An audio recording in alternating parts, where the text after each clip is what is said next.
But let's get in touch with what you bring to the table, right? And a lot of times people have ideas about that, but they don't have an intimate.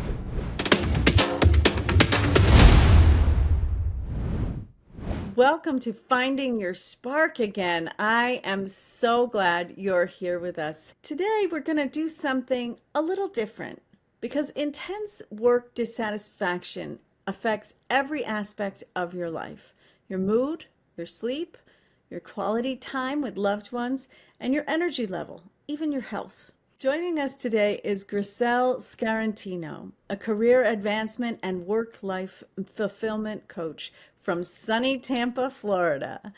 Grisel helps mid career professionals make intentional career pivots so you can achieve a healthy work life flow and live a fulfilled life. With a master's degree in industrial/organizational behavior, better known as the psychology of work, Grisel has dedicated her career to enhancing a sense of joy in work settings. She joins us here today where we'll discuss important considerations to make when you've come to the realization that you're no longer satisfied in your career and want to pursue a new one. This is such an important conversation, Grisel. Welcome. Thank you. It's my pleasure to be here with you, Donnalynn. I am really, really excited as well. And I'm excited about all of these kind of words that we're going toward are about satisfaction. They're about finding that inner spark and then following it, right? And so I love that we get to talk about that and follow it all the way to fulfillment, which is a pretty long way down the road. So I'm super excited about it and can't wait to hear about it. But let's start with just how'd you come to this work? Well, I have always been interested in work.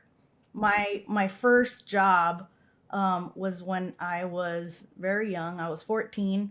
Started working in a manufacturing plant in the office, and I was really, really, really excited to have that job because I come from a family of immigrants and where hard work is just in our blood. It's respected, it's expected. And so, you know, just coming with all of that with me, I was just like, as soon as I can have a job, I want to have a job and I want to contribute to my family and I want to be independent. I want to start earning my own money and all of that. So, a friend of mine, her dad was working at this company and they were just looking for some help, probably like over the summertime or something like that. I was just inputting data, helping them stuff holiday envelopes and things like that. Anyway, I've been working ever since. So my interest kind of has always been there with work, but what kind of work do I want to do? I know that I'm a people person. So when I was graduating from high school, just wasn't sure what major to take. I thought that I wanted to be an elementary school teacher.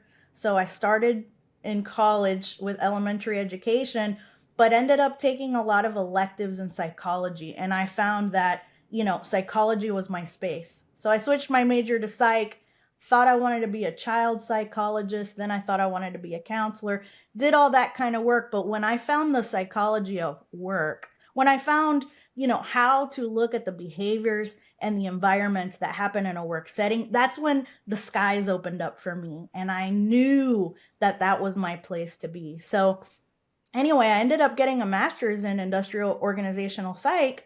But while I was working on my graduate degree, my assistantship was in the Office of Career and Student Employment Services. My job was to help the graduating students transition from school out into the workforce. And that's really where my career coaching journey began. It followed me throughout my career and all of the twists and turns that my career took. That career coaching piece followed me. And then come to find out, when I entered that phase in my life where I was looking at my career and thinking, okay, well, what do I really want to do in this next phase? I went through some steps to really determine that and really just pinpointed that career coaching is me to the core. So that's how I came to be here, and it really is the work that I was born to do. I love that. I love that when you can feel that, when you can say to yourself, this feels like it fits me so well that there's nothing else in the world that I could imagine being made for. It's really a very rare feeling to have long term, right? Sometimes we get to have it, but often we lose it. And I loved your story about that you really included all the pivots along the way that got you there, because that's the key to it, right? Is to be willing to do the pivots, to say, I think it's this, and I lean into that. Oh, nope, not quite. Okay, I'm gonna take 3 steps to the left, and oh, I think it's this. Is it this, right? And really being open to that space of what's next and what does it feel like. And in a way, I mean, the thing you talked about with respected and expected is a fantastic combination of words that I want to get into a little bit deeper later on. But you know, to be in a scenario, and I think a lot of us are, when we're, especially when we're young, we're the older people, expect something of us. They expect us to be able to pick something and stick with it, right? And that's just not how life works. It's just not how it works. Even when you stay in the same job or career for a long period of time, there's still so much that can change over time and should change if we're really tuned in to what is it that I'm called to serve in this way. Like, why am I here and why am I here, right? What do I have to contribute to this moment? So I just love that your story exemplifies that so clearly. Thank you. And you know, you said something that was key in this. It's when you navigate those twists and turns, you lean into the pivots and to the changes. And then it, to me, it's a matter of being aware and mindful. Like you said, how does this feel? How does this feel to me? You know, and I think that sometimes that part of it is lost or it just doesn't happen, right? Because life is always bombarding us with stuff, right? We have tons of responsibilities, we have a lot of moving parts happening in our lives, we have busy schedules, and we can slip into just the do mode, right? Where we're just doing and we get caught up in the grind. But when you recognize the value and the power of just pausing for a moment to step back and get in touch with yourself and ask, what does this feel like to me? That's when our intuition starts talking to us, our gut starts talking to us. And if we pay attention to that, you know, sometimes little scratchy voice that that our gut and our intuition has, it's little and scratchy at the beginning when we're not used to paying attention to it, right? But the more we get into the practice of listening for it and then listening to it, that voice becomes louder, stronger, more prominent, and helps us to really navigate and make decisions that feel right to us. For me, this is the whole game, right? It's like what we have inside of us is this compass, right? But I think a lot of times, and I wonder if you see this in your work, a lot of times people are either doing one of two things. They're either they kind of have a sense that there's a compass, but they don't want to pay any attention to it at all because there's a trajectory, and that's what they're going to pay attention to, right? There is what's expected and respected, and that's the direction I'm going, and it doesn't matter how I feel. Or they go to the other extreme where they feel like I feel this and I feel it immediately, right? I'm having feelings all the time. And so I'm responding to every single time that something has come up in me. And I'm responding in this way that that says the direction I'm going is not right, as opposed to the way I'm feeling about the direction that I'm going is not right. Right. So I'd love it if you could kind of touch on either or both of those two kind of scenarios. And another one, and maybe you're alluding to this somewhere in there, what you talked about is also this notion of I feel this, but I don't trust it.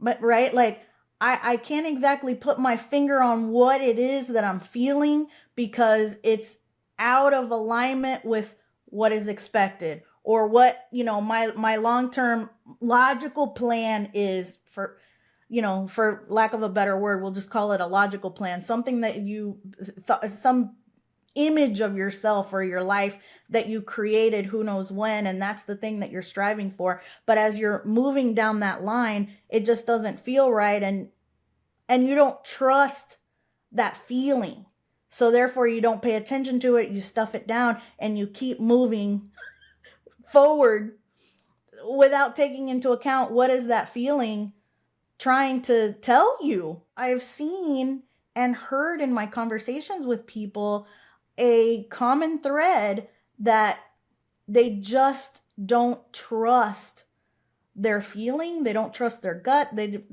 aren't very in touch with their intuition really. And exactly like you said, they just have this image of where they want to go or where they should go, where they ought to go, right? And that ought to scenario is out of alignment with what is right for them, but they don't know how to reconcile that. They're just not used to trusting themselves and what's right, and they try to follow some pre-established lines that have been drawn in the sand for them. Yeah, that's the thing, is that there is no roadmap for your life, right? This, you can't, nobody has been there before. It's yours, right? And so I love that you're really getting to the core of how we make decisions, and how we can know the right thing and still not do it. This is a really important reason to have a coach, by the way. Right. Because often people will say about coaches, "Oh, I knew that. I knew that." I except that they didn't really. Right? Right? It's like the thing where you see somebody doing a performance and you think, "I could do that." Yeah, no, probably you can't actually. Right? Or you would be up there, right? That would be your superpower because you're not, it's not being called through you into this life. So I love that. So talk to me a little bit about how you work with clients in order to help them to figure that, what can be a real mess out.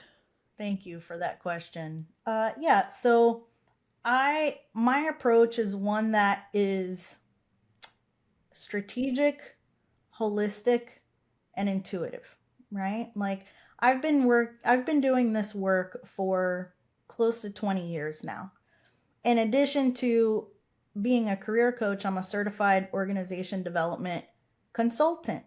And for anyone that's listening that isn't familiar with organization development, that really has to do with work cultures and how do we create a culture that everyone feels welcomed, their ideas are heard, everyone feels validated, valued, and appreciated for their contributions, right? And a lot of that comes down to leadership and how leaders are creating an environment where everyone feels valued and everyone's rowing in the same direction, right?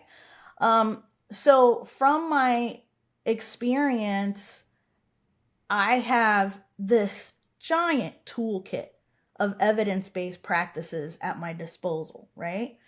And so when I decided a few years ago that I was really going to hone in on the career coaching piece, what I did was I opened up my toolkit and I said, okay, if I know that my ultimate goal is for people to be satisfied and fulfilled in their careers so that they can better enjoy this life that they're working so hard to support.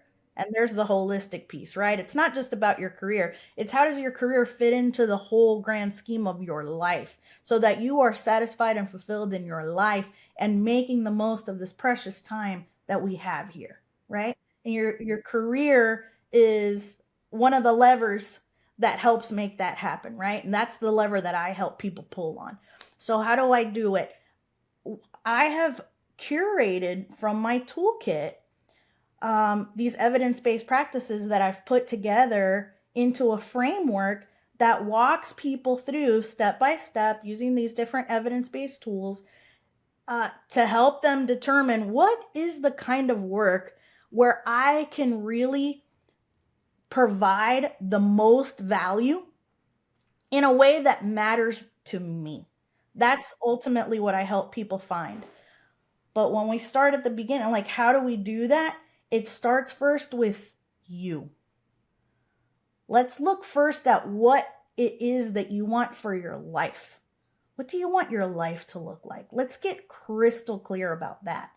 And then let's find out more about you. And, when I talk about this part, people say, well, I know a lot about me. I've done a lot of assessments and, I have a pretty good understanding of who I am. And I go, okay, have you taken the DISC assessment? And they say, oh yeah, I did that. I did that a few years ago. I go, okay, well, what's your DISC style? And they don't know that. They can't tell me the answer. Or have you ever taken the Myers-Briggs? Yes, I did that. Well, what's your style type? But they can't tell me that, right? So like people have done these things, and I think that gives them a false sense of knowing, right, of themselves. So it's the tools that they use, but more importantly, it's the conversations around those tools, right? It's the insights that come from these different things that you already know about yourself. Well, how does that translate into the real world? How does that come to life for you? And now let's look at those things with the lens on your career and your work, right? Let's find out not only what you want for your life, but what do you already have going on as a unique individual? And what does that tell you about the direction that your career needle or your GPS compass for your career, what direction does that want to point in based on who you are and what you want for your life? So it's a framework of steps with conversations that really gets to the root of who you are. Let's clear away all of that ought to, the I should do. Let's clear all of that stuff aside and let's talk about who you are at your core. Let's really get in touch with that, because once we know that, we can then look at career options that are a good fit for who you are naturally.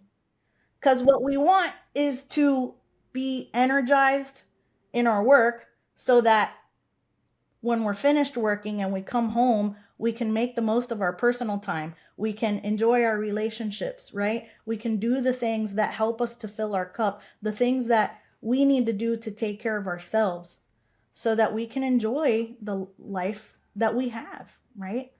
So I don't know if that answers your question, because I kind of like geek out when we get to that part. I love that. I just love that. I feel like you answered it and the next three questions, so good on you. I really tuned in to this section that you talked about, where you talked about it really is about putting the information into practice. So I will admit to you, I am a very heart-based person, and in although I'm not, you know, dumb or anything, my brain is not the leader in my life, right? And so a lot of times I have taken these same tests, right? And I look at the results and I think, I know all the words and their meanings, and I have no idea what this means, right? And I think that happens when we're kind of outside of our wheelhouse. We know how to do the things we know how to do. The people who want to maybe take a pivot in a career, they've got a whole set of skills, right? Like I have a whole set of skills that are not about understanding the world like the Myers-Briggs or the DISC assessment, even though those are incredible tools. So that ability to take it and say, listen, this tool is worth nothing unless we know how to use the outcome of it. And you know how to do that, right? And you know how to help the person to feel to get connected to those answers, to say, yeah, oh yeah, I do see how that works in my life. I do know what that means. And uh, that's incredible to me. That is an incredible skill. Well, thank you. Yeah, it's the tools, and I was talking about how I have these evidence-based tools that are part of my strategic process.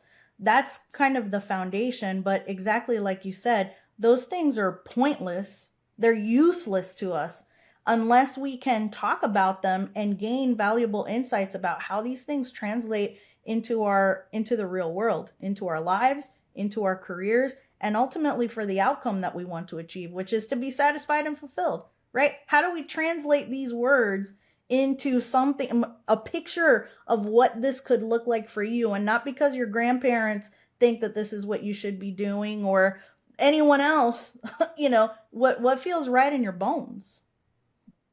And that's where when I just calling back to how I said my process is strategic, it's holistic, it's intuitive. That's where the intuitive part comes in.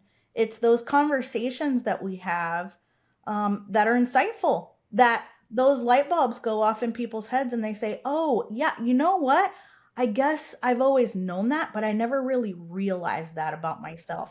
And now I can connect the dots about all these other things that are patterns in their life, right? That are all connected to this core piece of insight that they just gained from that conversation. Mm, beautiful, beautiful. I'm as I listen to you, I wonder how much the decoding is really working on our system of belief. I mean, I find that with my clients, a lot of times they don't believe that they can have what they want. So that's why they stop wanting it. They're like, I don't want it, even though they really still do. Um, right. But they don't believe they can have it. And so that sort of decoding that you're doing with people, can you talk about what that does to belief? Yes, yes. So as I mentioned, my program, my process really begins with them visualizing the life that they would love to have, right? It starts there. Let's start with the end in mind. What do you want to create for your life? What would be a wonderful life that, when your last day comes, you're going to look back on your life and say, you know what? I was deeply satisfied and fulfilled with my life. Like, what would your life have to look like for you to feel like that, right? Um, and that's where everyone starts. And do you know what is the most common thing that I hear from people after they do that exercise?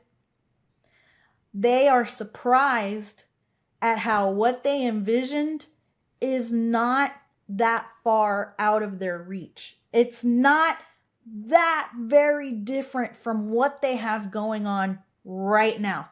Yeah, so true. It's so true. It's unimaginable, right? It's like, yeah, but I can't have that, is what's really going on inside. But it is so true that it is actually just kind of 3 degrees from where you are at this moment. Exactly. Exactly. And it's just that there are perhaps some mindset things that are playing against them. Like, there are certain, maybe an area or two of their life that are just really not going well for them and is causing a lot of stress. And then that stress becomes like this giant gray cloud over them that really taints the way they're looking at everything else. But when they clear all of that out and give themselves the space to really envision what they want, they go, okay, so I pretty much already have most of that. It's just this and this that's preventing me from getting there. And then we go, okay, well, then those are the things that we're going to work on. And usually, because they're coming to me, usually one of those big things is their career.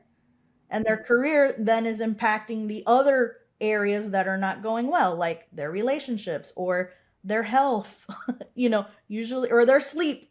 Usually it's one of those three things. It's really remarkable. They say, oh, I don't want the fancy mansion. I don't want the, race cars. I don't need to be living in Greece or traveling all over the world. I'd like to have those things, but it really, what I envisioned in my vision exercise is different than what I thought I would envision, is what everyone will say. So true. Let's talk a little bit about the idea of fulfillment. Fulfillment is such a sort of a large concept that sounds like it's in a steady state, right? It sounds like I have fulfillment, and now every day I shall awaken and be fulfilled. Except that that's not how life is it? So, talk to us about what that expectation of fulfillment should feel like. What does it look like inside to be fulfilled? Well, from a career standpoint, when I talk about work life fulfillment, if we're just looking at the big picture, what I'm referring to with that is that you're making an impact in the world or in the lives that you touch, and that impact deeply matters to you, right? And if we peel back the layers of the onion, there's also the layer of knowing yourself and knowing that you may not be like everyone else because everyone is different and so are you. Um, but let's get in touch with what you bring to the table, right? And a lot of times people have ideas about that, but they don't have an intimate understanding of what that really is, right? So we find out, what do you really bring to the table? What value do you bring to the table, so that they can make the realization in their mind that they not only are they a valuable contributor at work, in their family, what have you, they're a valuable contributor. They matter, and so do their thoughts, opinions, and desires. So sometimes when we fall into a kind of a rut, right, at work or elsewhere, um, we're not we're not speaking up when we have ideas, we're not, or when something is important to us, we just kind of feel defeated in some way. So we don't have the confidence to really push something that's important to us, right? Like that happens often when we're just beat up, right? So the process of knowing yourself and knowing the value that you bring to the table elevates your confidence level. So when we're talking, and how does that fit into fulfillment? Well, you at this point already have talked about and vented really about the things that are not going right in the situation. And yes, there are some external factors that are causing that situation to happen, but there are some things that you can do to, mold that situation and be a part of the conversations that need to happen to steer things in the right direction. But you can't be that key player in those conversations if you don't have the confidence to do it. And you get the confidence to do it when you know yourself better, you have a deeper understanding of yourself, how your brain works, what your behavioral style is, and what is the value that you bring to those conversations. It's so good. And it's really a great, I feel like you really gave us a good tip about what to look out for. To say, I think I have a problem. I think I should reach out to someone like Grisel, right? When I feel like I'm not part of the conversations in my career, when I feel like I just give up, I'm not gonna try to be part of the conversation because it's too hard, because I've gotten too many rejections in different ways, right? Sometimes you get pulled way in like you're the superstar and then you get rejected, and sometimes you get immediately rejected, or even some combination that looks exactly like acceptance but feels exactly like rejection, which is a really tricky one to spot. But you know inside that there's a real problem. And I really appreciate you sort of bringing those thoughts to light, because I think it's so important. I think a lot of times people don't know how to reach out to somebody or when to reach out to somebody and say, this is something I'm not going to figure out on my own. A lot of times we just think, I'll figure it out. It's just, I just have to keep doing it. I don't know. I'll keep digging. And then what happens is that they prolong the amount of time that they're in this situation that's essentially draining their energy. And now they don't have that energy to put into other areas of their life that are important to them. Another problem that people experience, just really going back real quick to what you said, is that they get pulled in these different directions because they're the superstar, and then they get burnt out. They feel like they're being assigned tasks that don't really leverage their skills fully, and they feel good that they're trusted and that they're tapped to do these things, but their career isn't moving anywhere. They just kind of they feel stuck. And that feeling can be paralyzing too, you know. So anyway, just wanted to mention that. That can really escalate to a place where now you're trapped in the I have to do everything mode because I'm the superstar. And so they ask me to do everything. And if I say no, what will happen? What will happen? I'm just suicide, right? It's career suicide or whatever. So these are so great for you to bring to light. I really appreciate that. And I would love for everybody to get to know how to get in touch with you. And so tell us a little bit about what you've got going on and how we can connect. So I love connecting with people on LinkedIn, and you can find me on LinkedIn just by searching Grisel Scarantino.